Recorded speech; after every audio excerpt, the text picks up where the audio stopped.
Hello students, पिछली class में हम लोगों ने क्वेश्चन नंबर 14 तक सॉल्व कर लिए थे। आज आगे कंटिन्यू करते हैं क्वेश्चन नंबर 15 से।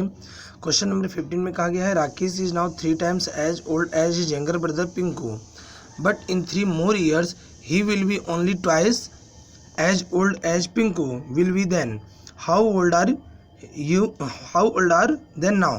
यानी क्वेश्चंस को जब भी सॉल्व करेंगे एज प्रॉब्लम्स को, तो आपको कुछ बातों का ध्यान रखना है। मैक्सिमम 3 पॉइंट्स क्या है आपके। सबसे पहले जो हम लेट करते हैं वह हमेशा आपको ना प्रेजेंट एज लेट करनी होती है। कौन सी एज लेट करनी होती है? प्रेजेंट एज हमेशा। उसके बाद 2 कंडीशन बनती हैं। पहली कंडीशन, प्रेजेंट एज से या तो बिफोर इंफॉर्मेशन दी जाएगी या तो फिर आफ्टर इंफॉर्मेशन दी जाएगी। इसके साथ एगो भी यूज होता है, नाउ भी यूज होता है, फ्रॉम नाउ लिखा जाता है। तो जब भी बिफोर कहा जाएगा ना, तो प्रेजेंट एज से उतना साल हम माइनस करेंगे। अगर 3 साल पहले कहा जाता है तो 3 साल माइनस कर देंगे। 5 years कहा जाता है तो x-5 कर देंगे। और आफ्टर कहा जाएगा तो यही एज क्या कर देंगे, हम प्लस करते हैं। तो ये 3 पॉइंट्स आपको ध्यान रखना है।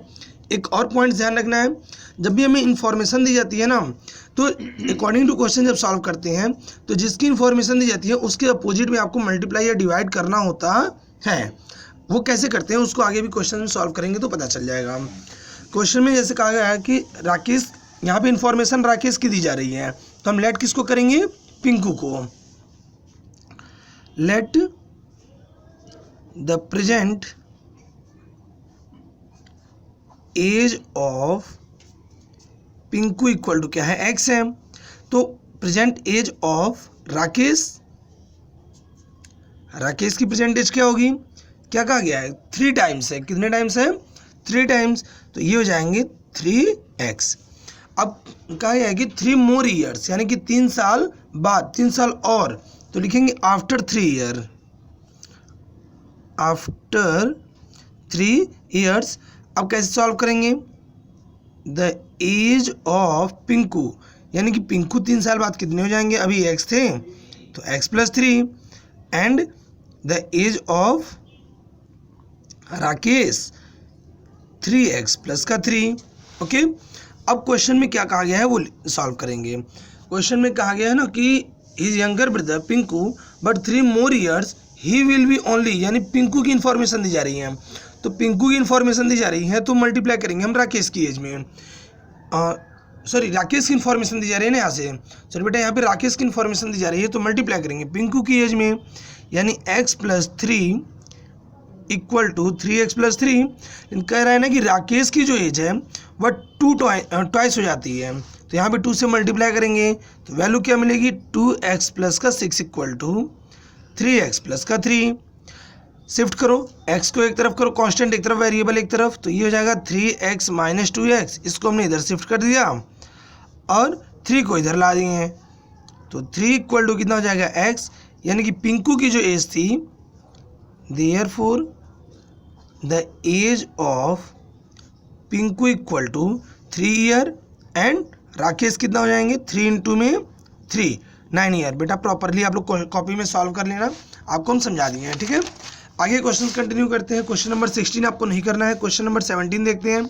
क्वेश्चन नंबर 17 कहा गया है the length of rectangle is 6 meter less than twice its breath. यानी कि हमें किसकी इन्फॉर्मेशन दी जा रही है? लेंथ की इन्फॉर्मेशन गिवन है। लेट किसको करना पड़ेगा? ब्रेथ को। तो लेट करेंगे,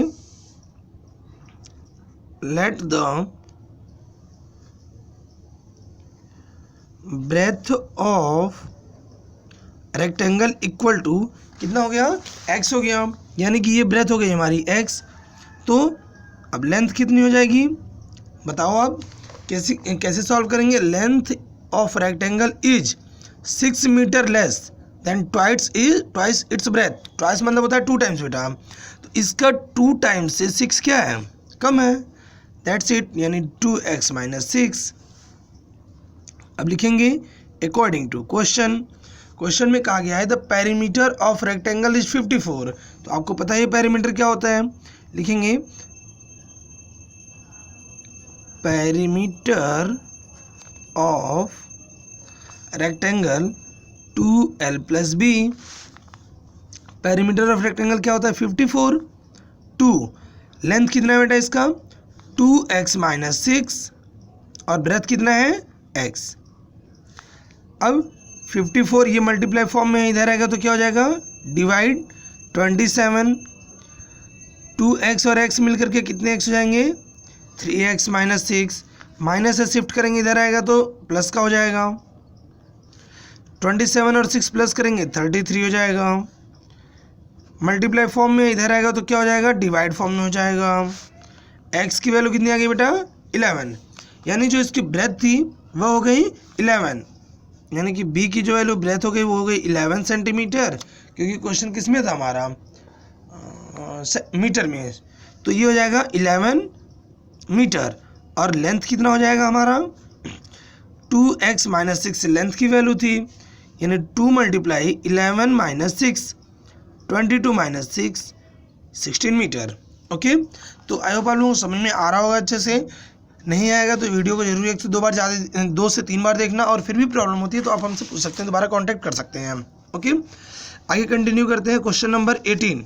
क्वेश्चन नंबर 18 में कहा गया है I have some 5 rupees coins. Question important है बेटा, इस तरह के क्वेश्चन पूछे जाते हैं।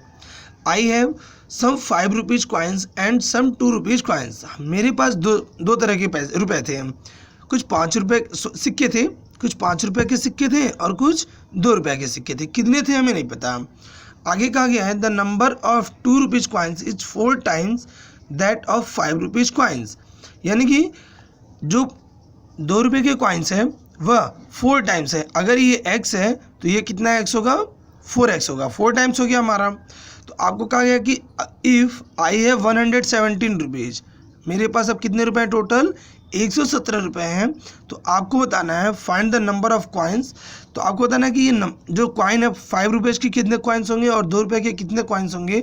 अगर क्वेश्चन के अकॉर्डिंग हम सॉल्व करते हैं तो आपको लेट क्या करना है, लेट करेंगे, let the number of coin of 5 rupees, 5 rupees के कितने हो जाएंगे x, और 2 रुपये के कितने हो जाएंगे 4x। बाकी चीज़ें आप लिख लेना वरना वीडियो बहुत बड़ी हो जाएगी। अब यहाँ पे लिखेंगे द वैल्यू ऑफ 5 रुपीज़ या अमाउंट ऑफ 5 रुपीज़,